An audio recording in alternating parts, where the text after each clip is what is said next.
Ya. Bismillah. Assalamualaikum warahmatullahi wabarakatuh. Alhamdulillah wassalatu wassalamu ala rasulillahi wa ala alihi wa sahbihi wa man wala ma ba'd. Allahumma anfa'na bima 'allamtana wa 'allimna ma yanfa'una wa zidna ilma. Allahumma la ilma lana illa ma 'allamtana innaka antal alimul hakim. Allahumma amin. Alhamdulillah, pada kesempatan malam yang berbahagia ini kita kembali dipertemukan oleh Allah Subhanahu wa taala dalam suasana iman yang tentu kita berharap ini menjadi salah satu amal saleh yang dijadikan oleh Allah Subhanahu wa taala untuk memberatkan timbangan amal kebajikan kita semua nanti di hadapan Allah insyaallah taala. Pada kesempatan yang berbahagia ini yang akan jadi tema sharing kita pada malam ini adalah tazkiyatun nufus, yang berkaitan dengan bagaimana menghadirkan rasa takut kepada Allah Tabaraka wa Ta'ala. Prolog yang akan kita jadikan sebagai pendahuluan dari sharing kita, salah satu hadis Nabi sallallahu alaihi wasallam yang diriwayatkan dari Abu Hurairah radhiyallahu anhu, bahwa Nabi sallallahu alaihi wasallam bersabda, "Kana rajulun yusrifu ala nafsihi falamma hadarahu al-maut qala li banihi idza ana mittu fa ahriquni thumma thanuni fi ar-rih ثم ذروني في الريح فوالله لئن قدر علي ربي ليعذبني عذابا ما عذبه أحد." Kata Nabi sallallahu alaihi wasallam, ada orang yang hidup di zaman dahulu. Orang ini adalah orang yang selalu melakukan kemaksiatan, selalu melakukan dosa, selalu melampaui batas. Sehingga ketika dia hendak meninggal dunia, dia menyampaikan kepada anaknya dan memberikan wasiat, "Wahai anakku, kalau nanti bapakmu mati, maka bakar jenazahnya bapakmu ini. Kalau jenazah bapakmu ini sudah dibakar dan sudah menjadi abu, maka jadikan dia menjadi dua bagian dan lempar ke udara.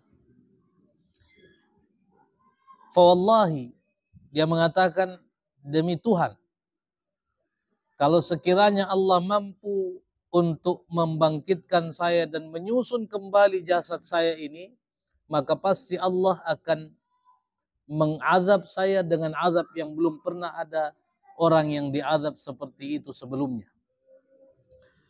Falamma mat, lalu ketika bapaknya ini meninggal dunia, fa'ila bihi dzalika fa'amara Allahul ard, maka anaknya ini melakukan apa yang diwasiatkan oleh bapaknya. Dibakar jenazahnya sampai menjadi abu, lalu dilempar ke udara. Lalu ketika hari kebangkitan, amarallahul ard, Allah Subhanahu wa taala memerintahkan kepada bumi untuk ijma'i ma fika min fafa'alat. Wahai bumi, kumpulkan semua apa yang ada padamu dari jenazah-jenazah manusia. Lalu berkumpullah semua jenazah manusia ini menjadi utuh kembali dalam hari kebangkitan. Fafa'alat fa'idha huwa qa'im. Maka setelah menjadi jasad yang utuh lagi, bangkit lagi, berdiri lagi sebagaimana manusia utuh, lalu Allah Subhanahu wa taala bertanya, "Ma hamalaka ala ma sana'at?" Wahai fulan, apa yang mendorongmu untuk melakukan apa yang kamu perintahkan kepada anakmu? Dalam hal ini adalah membakar jenazah. Dia katakan, "Qala ya Rabbi, khasyatuka makhafatuka." Kata dia, "Ya Allah, saya tidak lakukan itu kecuali karena saya takut kepadamu. Saya sadar bahwa saya banyak dosa, banyak maksiat, maka saya mewasiatkan itu kepada anakku karena saya takut kepadamu." Lalu Karena jawaban itu, maka Allah Subhanahu wa taala mengampuni dosanya orang ini. Faghafaralah, maka diampuni dosanya. Wa qala ghairuhu makhafataka ya Rabb. Maka dengan takutnya kepada Allah, Allah mengampuni dosanya orang yang mati tadi. Para jamaah yang dimuliakan dan dirahmati oleh Allah Subhanahu wa taala. Hadis ini adalah hadis yang singkat sesungguhnya, tetapi memberikan pelajaran-pelajaran berharga bagi kita semua. Paling tidak prolog ini kita ingin mempelajari 3 poin penting dalam hadis yang mulia ini. Yang pertama, bahwa sesungguhnya dosa itu mendatangkan kegelisahan. Dosa itu mendatangkan kegelisahan, kegundahan. Kita sering gelisah, kita harus yakin itu salah satu efek negatif dari dosa. Kita sering galau, pusing, stres, depresi, itu salah satu efek negatif dari dosa. Karena dosa ini mendatangkan kekhawatiran, keraguan-raguan, kegelisahan. Nabi SAW mengatakan, istafti qalbak, albirru matma'anna ilaihin nafsu. Tanya kepada nuranimu semua. Karena segala kebaikan adalah sesuatu yang mendatangkan ketenangan di hati. Wal ithmu, sedangkan dosa, mahaka fi nafsika wa taraddada fi sadr, adalah sesuatu yang bergerak di dalam hati dan membuat kita menjadi ragu-ragu dan gelisah. Itu tanda bahwa dosa itu salah satu efek negatifnya adalah kegelisahan dan kegundahan. Ini yang dialami oleh orang tadi. Karena dosanya dia khawatir, dia gelisah, sehingga membuat dia memerintahkan anaknya untuk lebih baik jenazah saya nanti dibakar supaya saya terhindar dari azab. Ini yang pertama. Yang kedua, dari hadis yang singkat ini, kita mesti meyakini dan menyadari bahwa ada namanya hari kebangkitan. Ada namanya hari kebangkitan. Hari di mana semua jasad-jasad kita kembali dibuat utuh oleh Allah Tabaraka wa Ta'ala untuk mempertanggungjawabkan setiap detail nikmat yang sudah Allah berikan. Ada orang yang ragu dengan hari kebangkitan. Bagaimana mungkin Allah bisa menyatukan kembali tulang belulang yang sudah tercerai-berai? Bagaimana mungkin Allah mampu menyatukan kembali kulit dan daging yang sudah tidak terlihat setelah puluhan tahun dikebumikan? Lalu Allah Subhanahu wa taala menjawab keraguan itu di dalam Al-Qur'an. Kata Allah Subhanahu wa taala, "A antum asyaddu khalqan amis sama' banaha?" Yang mana yang paling susah diciptakan? Menciptakan kalian sebagai manusia atau menciptakan alam semesta ini, langit yang begitu luas ini yang bisa diberdirikan oleh Allah tanpa tiang? Manusia kecil. Manusia kecil dibanding seluruh makhluk-makhluk Allah yang besar. Langit, bumi, gunung-gunung. Tapi Allah mampu menciptakan itu semua. Ini menandakan bahwa Allah punya kemampuan untuk membangkitkan. Dan ini menjadi pelajaran penting juga dari hadis yang singkat tadi. Yang ketiga, yang terakhir. Bahwa hadis ini mengajarkan kita tentang pentingnya memiliki sifat takut. Takut kepada Allah itu menyelamatkan. Takut kepada Allah itu mengampuni dosa-dosa kita. Takut kepada Allah mendatangkan ketenangan dalam hati kita. Takut kepada Allah ini akan menjadi landasan untuk mendapatkan kemuliaan dari Allah. Bayangkan, yang tadi dikisahkan oleh Nabi SAW ini adalah orang yang belum pernah melakukan kebaikan. Orang yang kehidupannya penuh dengan dosa, penuh dengan kemaksiatan. Tapi ketika Allah tanya, dan Allah tentu maha tahu, ketika Allah tanya, apa yang membuatmu mewasiatkan kepada anakmu untuk membakar jenazahmu setelah meninggal? Kata dia, tidak ada alasanku ya Allah, kecuali karena saya takut kepadamu. Saya sadar bahwa saya banyak dosa. Saya khawatir bertemu denganmu. Dengan dosa yang begitu banyak. Ternyata apa? Ternyata rasa takut itu yang membuat Allah mengampuni dosanya orang ini. Dan ini sekaligus juga sebagai pelajaran penting bagi kita semua, bahwa memasukkan seseorang ke dalam surga itu murni adalah haknya Allah. Murni adalah haknya Allah. Kita ini hanya diperintahkan untuk melakukan kebaikan, beribadah, melakukan amal saleh, tetapi satu-satunya yang bisa membuat kita masuk surga adalah ketika Allah memberikan rahmatnya kepada kita, lalu Allah memasukkan kita ke dalam surga karena rahmat. Karena tidak ada orang masuk surga karena amalannya. Tidak ada orang masuk surga karena amalannya. Amalan itu hanya untuk mengundang rahmat Allah. Karena kalau kita mau mengandalkan amalan kita, maka amalan kita masih lebih sedikit daripada dosa kita sesungguhnya. Kalau kita mau menimbang-nimbang, kita mau menghitung-hitung, amalan kita ini masih lebih sedikit daripada dosa dan kemaksiatan, baik sengaja atau tidak kita sengaja. Sehingga menghadirkan rasa takut kepada Allah ini akan mendatangkan keberkahan dalam kehidupan kita, terkhusus untuk mendatangkan maghfirah, pengampunan Allah Subhanahu wa taala terhadap apa yang sudah pernah kita lakukan daripada dosa dan kemaksiatan. Saya kira ini menjadi prolog singkat kita pada sharing-sharing kita pada malam yang berbahagia ini. Mudah-mudahan ini bermanfaat untuk kita semua dan menjadi dasar untuk kemudian kita melanjutkan sharing-sharing kita lebih jauh lagi terhadap hal-hal yang mungkin dianggap penting untuk kita diskusikan lebih lanjut.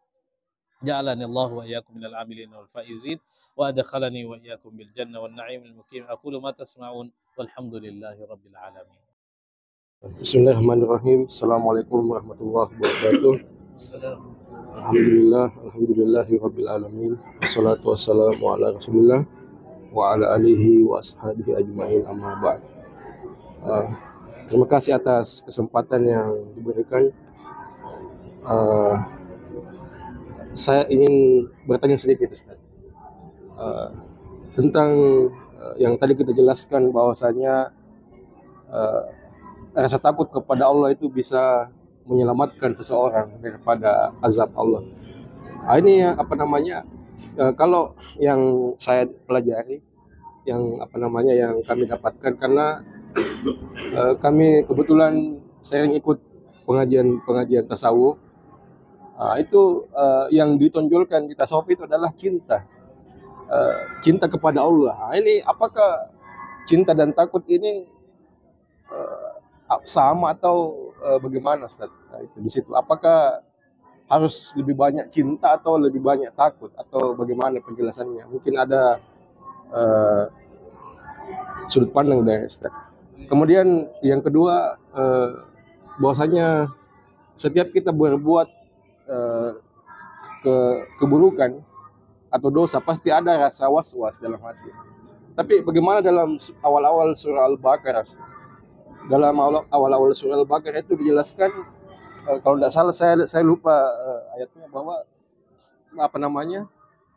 mereka menyangka mereka berbuat baik. Ada itu ayat saya lupa lafaz Arabnya itu.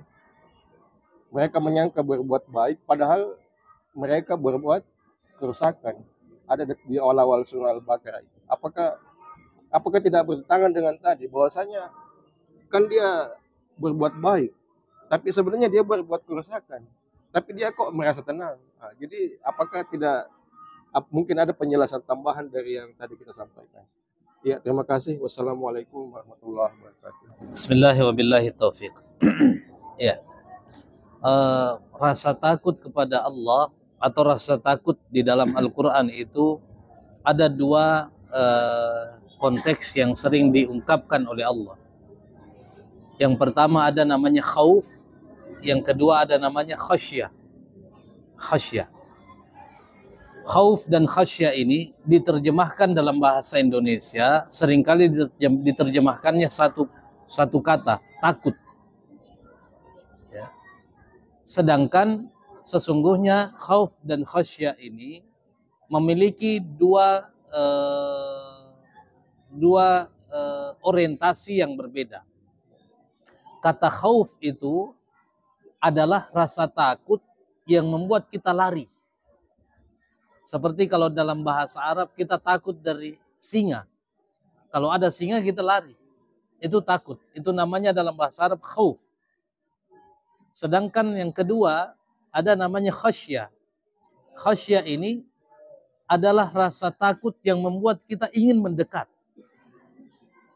Rasa takut yang membuat kita rindu, takut kehilangan, takut menjauh, takut tidak bisa bertemu. Khasyah ini orientasinya adalah mahabbah, cinta. Makanya di dalam Al-Quran dikatakan oleh Allah, orang yang paling takut kepada Allah adalah orang yang berilmu. Innama yakhsyallaha min ibadihi al-ulama. Sebab orang berilmu, semakin tinggi ilmunya, semakin dia takut kehilangan Allah. Semakin dia paham Allah, semakin dia khawatir menjauh dari Allah. Nah, berkaitan dengan Allah, al-khauf ini berarti di dalam Al-Quran orientasinya adalah takut terhadap azab Allah yang membuat kita menjauhi semua yang dilarang oleh Allah. Itu khauf. Dan yang kedua, takut al-khasyah, takut kepada Allah yang membuat kita ingin selalu membersamai Allah sehingga menjawab atau mengindahkan semua yang diperintahkan. Nah, dua orientasi takut ini sama-sama menjadi nilai penting dalam nilai-nilai keimanan kita kepada Allah tabaraka wa ta'ala. Maka itu kata khasyah tadi itulah yang orientasinya adalah mahabbah. Ya, orientasinya adalah cinta. Ya betul. Dalam tasawuf mengidentikan kepada cinta. Tetapi orang yang menduduki kedudukan tertentu dalam tingkatan cinta kepada Allah itu pasti akan merasakan ketakutan. Sama halnya misalnya ada orang menikah dengan istri yang cantik sekali misalnya. Mungkin tidak ada yang kalah cantik di daerahnya. Maka cintanya dia itu akan membuat dia menjaga istri ini jangan sampai hilang. Dia takut kehilangannya. Bahkan mungkin saking cintanya itu setiap menit ditelepon, ada jikit di rumah, jangan-jangan ada yang ngambil. Nah, rasa cinta itu akan mendatangkan kekhawatiran ketika kita berpisah, kekhawatiran ketika kita tidak bisa bertemu, atau bahkan kekhawatiran kita kehilangan dia. Itu yang dinamakan dengan al-khasyah. Dan al-khasyah ini bahagian turunan dari al-mahabbah. Kemudian yang kedua, ya di dalam awal-awal surah Al-Baqarah, ya ada orang yang innama nahnu muslihun. Dia menganggap kita ini adalah orang-orang yang sedang memperbaiki. Ya. Padahal kata Allah Subhanahu wa taala, dia bukan orang yang memperbaiki. Bahkan dia adalah orang yang merusak. Apa maknanya? Maknanya adalah bahwa tingkatan yang paling awal atau level paling awal daripada dosa itu adalah kegelisahan. Itu level paling awal. Tetapi orang yang tidak tersadarkan pada level awal ini, maka dia akan melewati level itu, lalu mengarah kepada level yang lebih tinggi adalah menikmati dosa. Kalau sudah level paling tinggi ini, menikmati dosa, itu salah satu cara Allah untuk menghukum orang itu agar lebih berdosa. Itu cara Allah untuk menjauhkan dia daripada kebaikan. Makanya ada istilah di dalam Al-Quran namanya istidraj. Istidraj itu apa? Ada orang yang berdosa tapi semakin diberikan dunia. Tidak pernah sholat, rumahnya mewah. Tidak pernah membaca Al-Quran, mobilnya mewah. Ini kok kelihatannya dia tidak beriman tapi hidupnya enak sekali. Nah, di dalam konteks ini Allah mengatakan itu istidraj. Apa itu istidraj? Allah akan membuat dia terlena, semakin terlena dengan dosanya, sampai pada titik tertentu Allah menghukum dia karena dosa yang bertambah-bertambah itu. Karena ketika orang diberikan istidraj oleh Allah, berdosa tapi kelihatannya bahagia, itu caranya Allah untuk membenci orang itu. Itu caranya Allah untuk membenci orang itu. Sehingga Allah semakin mengulur kenikmatan-kenikmatan yang mengarahkan dia untuk semakin jauh dari Allah tabaraka wa ta'ala. Itu salah satu level yang perlu dikhawatirkan bagi orang yang sering berdosa. Sehingga ada orang yang ketika dinasihati, dia mengatakan, tidak ada saya kupikir itu tentang iman. Buktinya sekarang pekerjaanku aman-aman saja. Saya tidak pernah sholat tapi rasanya saya lancar-lancar semua urusanku, saya sukses. Itu yang kata Allah Subhanahu wa taala, sanastadrijuhum min haitsu la ya'lamun. Kami akan berikan dia nikmat sebagai istidraj agar mereka semakin melakukan dosa dan semakin membuat kedudukannya semakin hina di hadapan Allah Tabaraka wa taala. Nah, pada level itu orang ini tidak lagi merasa gelisah, tapi dia justru sebaliknya, dia merasa nyaman, tenang, bahagia, padahal dia sedang melakukan dosa. Nah, level itu adalah level keburukan. Level kegelisahan tadi itu di awal. Level yang paling awal orang melakukan dosa, dan kalau orang mampu merasakan alarm awal itu sebagai peringatan dini, maka dia bisa kembali untuk memperbaiki diri. Tapi kalau sudah melewati itu dan dia tidak berupaya memperbaiki diri, pada akhirnya naudzubillah dia masuk level yang paling mengkhawatirkan, level di mana mereka tidak lagi merasa khawatir sedangkan dia berdosa, bahkan cenderung dia menikmati, dia tenang dengan dosa dan kemaksiatan yang dia lakukan. Hadza wallahu a'lam. Bismillahirrahmanirrahim. Assalamualaikum warahmatullahi wabarakatuh. Beranjak dari hadis tadi yang dibukakan oleh Ustaz, bahwa hamba manusia itu masuk surga apabila dia mendapat ridho dari Allah Subhanahu wa taala. Artinya dengan amal-amal ibadah kita itu tidak menjamin kita masuk dalam surga. Tetapi kalau Allah meridhoi, kita bisa mendapatkan surga. Dari hadis tadi ini saya mendapat gambaran bahwa orang ini sebenarnya punya iman. Karena kalau tidak punya iman pasti neraka didapat. Kan orang kafir itu tidak ditimbang lagi amalnya, langsung neraka. Kalau orang beriman masih ditimbang. Jadi ini tadi orang mungkin berbuat kejahatan, masuk dalam kategori tadi itu, tersiksa dirinya. Dia tidak enjoy, dia tidak menikmati kejahatan itu. Kalau penjelasan tadi Ustaz ini. Sehingga dia diampuni dosanya oleh Allah Subhanahu wa taala dan dimasukkan dalam surga. Cuman surga kan banyak pintunya. Ya, mungkin Ustaz bisa memberi gambaran nanti bagaimana pintu-pintu surga itu, ya. Ya.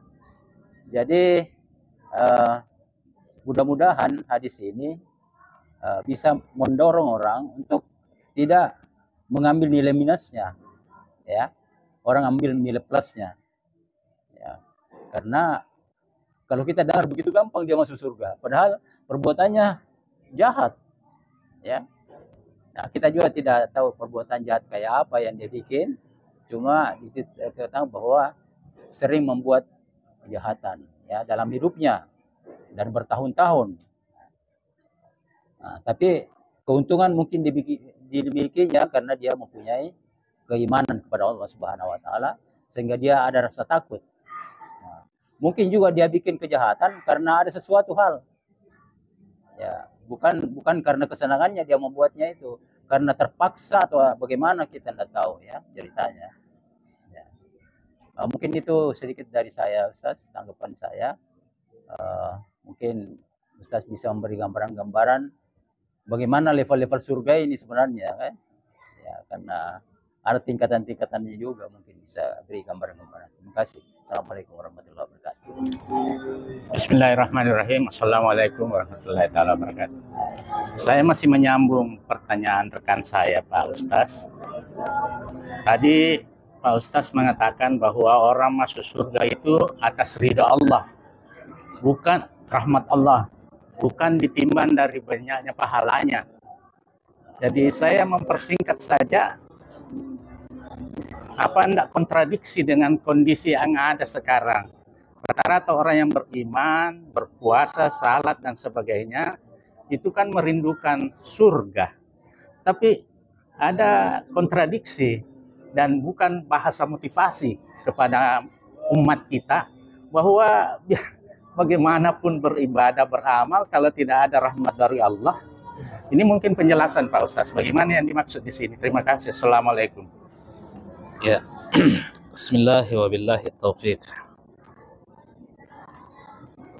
Yang pertama, hadis ini, ya, tadi pertanyaannya, hadis ini adalah hadis yang menunjukkan sisi kekuasaan Allah, sisi kekuasaan Allah, bahwa Allah ini rahmatnya lebih luas daripada murkanya. Dan itu ada di dalam hadis yang lain. Wa rahmati taghlibu ghadabi. Rahmatku itu akan mengalahkan murkaku. Jadi Allah punya juga sifat kemurkaan, bisa marah, bisa menghukum, tapi sifat kasih sayang Allah disebutkan oleh Allah sendiri itu lebih luas daripada sifat kemurkaannya Allah. Dan hadis ini menunjukkan sisi itu. Sisi bahwa ada orang yang melakukan dosa tapi Allah Maha Pengampun. Ada orang melakukan dosa dan Allah Maha Pengampun. Ini sisi yang ingin ditonjolkan dari hadis yang mulia ini. Bahwa tidak boleh orang berputus asa karena dosanya. Karena Allah Maha Pengampun. Tidak boleh ada, karena ada jenis manusia yang dia gampang putus asa karena keburukannya. Jangankan kepada Allah. Ada orang yang gampang putus asa dalam kehidupannya. Begitu punya masalah sedikit, dia mau bunuh diri. Orang yang jenis-jenis seperti ini dimotivasi oleh Allah melalui hadis-hadis yang bunyinya seperti tadi. Bahwa jangan khawatir dengan dosamu. Kalau kamu punya nilai-nilai iman, dan betul tadi, bahwa orang ini adalah orang yang masih punya iman sesungguhnya. Tetapi karena dia kehidupannya dipenuhi dengan dosa, maka Allah memotivasi dia, jangan khawatir. Makanya di dalam Al-Quran ada beberapa ayat yang membuat termotivasi kita untuk tidak boleh putus asa dari rahmat Allah. La tai'asu min rauhillah. Tidak boleh putus asa dari rahmat Allah. Karena rahmat Allah itu luas. Bisa didapatkan siapa saja yang menginginkan. Siapa saja yang menginginkan rahmat, Allah akan kasihkan itu. Ini motivasi itu.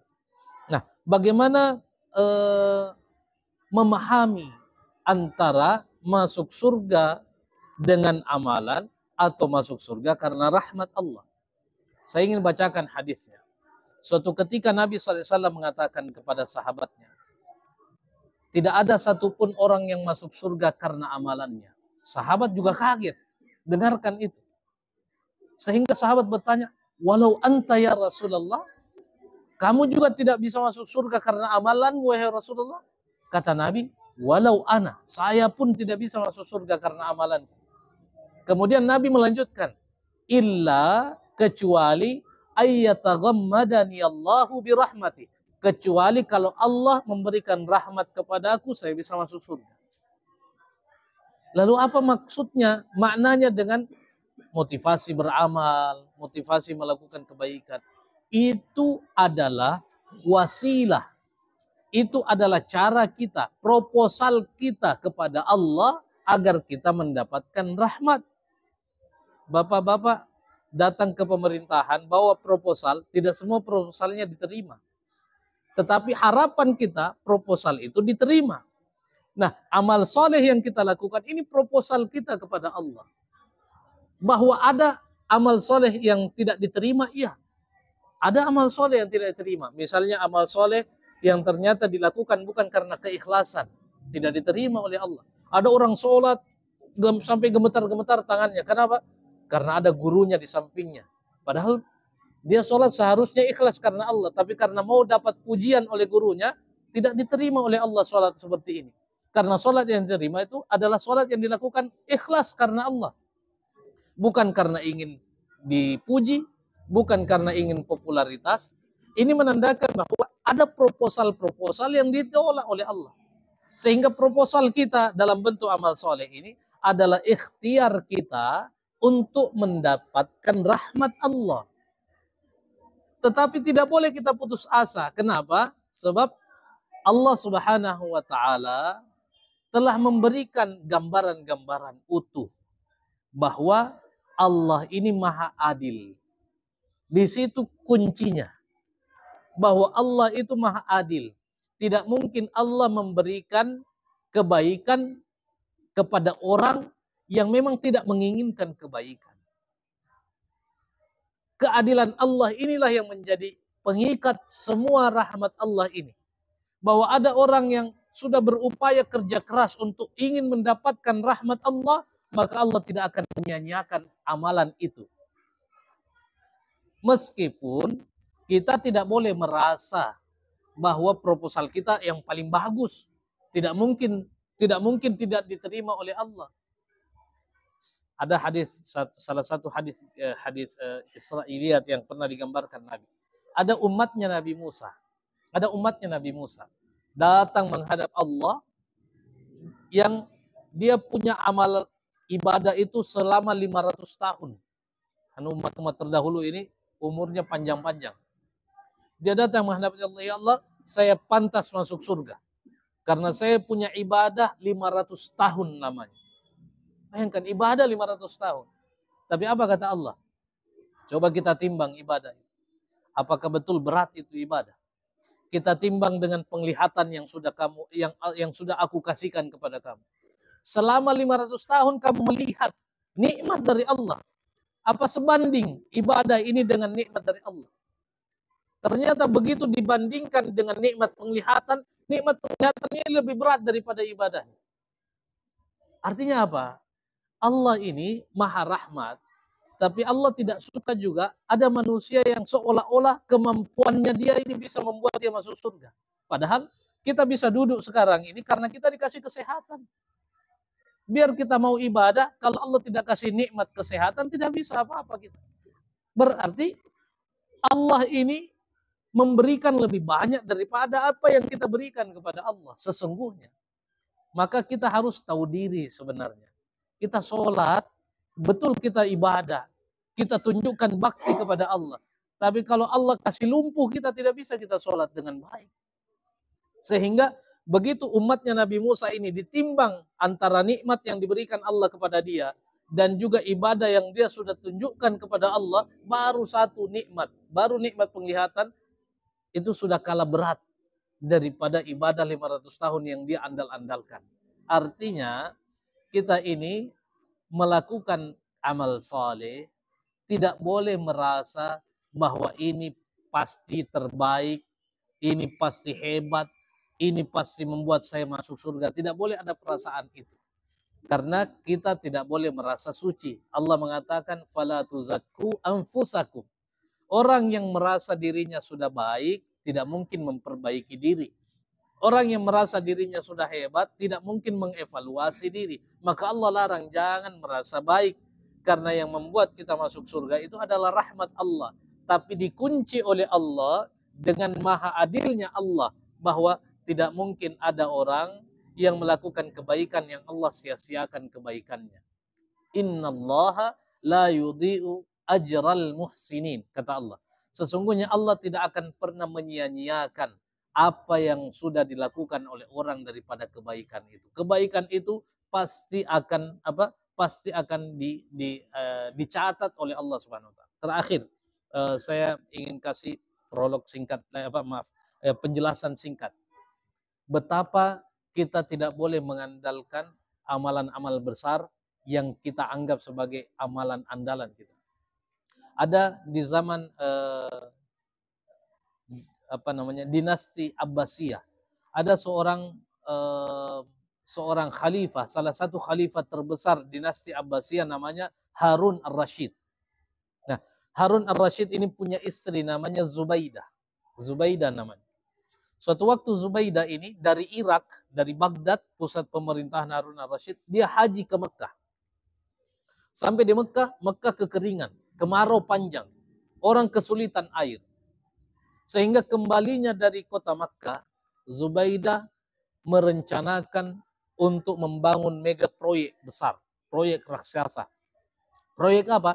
Proyek pengairan dari kota Baghdad, Irak, menuju ke kota Makkah. Pengairan raksasa. Ini kalau di Indonesia ini mega proyek kalah itu IKN itu besarnya. Dari Baghdad ke Makkah, ribuan kilo pengairan di saat waktu itu adalah waktu di mana keterbatasan alat tidak seperti secanggih sekarang. Tapi itu dilakukan oleh Zubaidah, inisiasi dari istri Harun al-Rashid. Lalu itu terjadi, pengairan itu terjadi, bahkan sampai sekarang ini kita bisa lihat reruntuhan bangunan-bangunan itu masih ada sampai sekarang. Namanya Ain Zubaidah, mata air Zubaidah. Itu masih ada tersisa sampai hari ini di kota Makkah. Airnya tidak, tetapi bangunan-bangunan itu, bekas bangunan itu masih ada sampai sekarang. Iya. Jadi kalau ziarah di kota Makkah itu biasanya mutawifnya, guide-nya kalau paham dia akan tunjukkan ini sisa-sisa reruntuhan Ain Zubaidah. Namanya Ain Zubaidah, mata air yang dialirkan oleh Zubaidah. Diabadikan namanya dengan nama dirinya Zubaidah, Ain Zubaidah. Setelah Zubaidah meninggal dunia, ada keluarganya yang dibuat bermimpi oleh Allah. Bermimpi ketemu dalam mimpinya oleh Zubaidah. Setelah ketemu dia katakan, apa yang sudah diberikan Allah kepadamu wahai Zubaidah? Dia katakan, demi Allah, semua yang diberikan Allah kebaikan untuk saya. Lalu keluarganya ini mengatakan, pasti gara-gara Ain Zubaidah yang kamu bangun. Semua orang tahu itu adalah amal jariah terbesarmu. Semua orang tahu itu adalah amal jariah terbesarmu yang dinikmati oleh ribuan bahkan jutaan umat Islam yang sedang berhaji. Dia katakan bukan. Bukan itu diterima oleh Allah. Lalu apa yang diterima oleh Allah? Dia katakan ada satu ibadah sunnahku yang diterima oleh Allah. Apa itu? Saya pernah melakukan 2 rakaat sholat di malam hari. Tidak ada satupun orang yang lihat. Ternyata 2 rakaat itu yang diterima oleh Allah. Lalu 2 rakaat itulah yang membuat saya diberikan kebaikan demi kebaikan. Apa poinnya? Apa poinnya? Bahwa tidak semua amalan besar ternyata besar juga di mata Allah. Tidak semua amalan kecil itu ternyata kecil di mata Allah. Boleh jadi ada amalan besar dilihat kecil oleh Allah karena niatnya, tapi boleh jadi ada amalan kecil dilihat besar oleh Allah karena niat kita tulus. Ini tanda bahwa proposal kita ini adalah ikhtiar kita. Kita diperintahkan untuk memperbanyak kebaikan saja. Tidak peduli kebaikan kecil ataupun kebaikan besar. Tapi kita wajib mengikhlaskan diri bahwa kebaikan ini kita lakukan karena Allah. Agar Allah menilai itu sebagai amalan yang pantas mendapatkan surga Allah SWT. Ada orang yang digambarkan dalam hadis orang paling terakhir masuk surga. Orang paling terakhir masuk surga. Digambarkan dalam hadisnya begini. Orang ini dia melihat dari kejauhan surga itu. Lalu dia minta kepada Allah, ya Allah, bisakah dekat-dekat di surga itu? Dekat-dekat saja. Maka Allah dekat-dekatkan dia. Dia lihat-lihat ke dalam, ya Allah, saya bisa masuk. Lalu Allah masukkan dia di surga itu. Lalu dia minta, ini dalam hadis. Dia minta, ya Allah, kayaknya di sini penuh. Ya, begitu konteks hadisnya. Ya, tapi tentu tidak ada istilah surga itu penuh karena surga itu arduhas samawat wal ard. Ya. Tapi Allah ingin memberikan gambaran tentang rahmatnya Allah yang luas. Dia katakan, ya Allah, di sini kayaknya penuh, tidak cocok untuk saya. Apakah ada surga yang lebih baik dari ini? Allah naikkan dia ke surga yang lebih baik. Dia lihat ini, di sini kayaknya juga sudah penuh, ya Allah. Maka Allah naikkan lagi ke surga. Lalu Allah dalam hadis tadi, Allah tersenyum melihat orang yang terakhir masuk surga. Nah, dari sini digambarkan bahwa Allah ini kalau memberikan pahala itu memberikan tidak tanggung-tanggung. Tapi kalau memberikan ganjaran terhadap dosa, satu keburukan. Kan dalam hadis, dalam ayat dan hadis itu begitu. Allah akan melipat gandakan kebaikan sedekah misalnya. Allah lipat gandakan jadi 700 kali lipat. Ada orang sholat berjamaah, Allah lipat gandakan jadi 27 kali lipat. Dan itu selalu diiming-imingkan oleh Allah. Tidak ada kebaikan kecuali Allah akan balas dengan jauh lebih hebat. Tapi ketika ada orang berdosa 1 kali, Allah hanya balas dengan 1 kali keburukan. 1 kali catatan saja. Ini menandakan bahwa Allah itu maha luas rahmatnya. Allah maha luas rahmatnya. Nah, hanya saja memang ada hadis Nabi Sallallahu Alaihi Wasallam yang mengatakan bahwa sesungguhnya surga itu mahal. Yang membuat surga mahal bukan karena dia bisa dibeli dengan kerja keras kita, tidak. Yang membuat surga mahal karena apa? Karena seseorang yang ingin mendapatkan surga harus melalui dua persyaratan utama. Ikhlas, dan ini ukurannya tidak bisa dihitung-hitung karena murni kita yang tahu.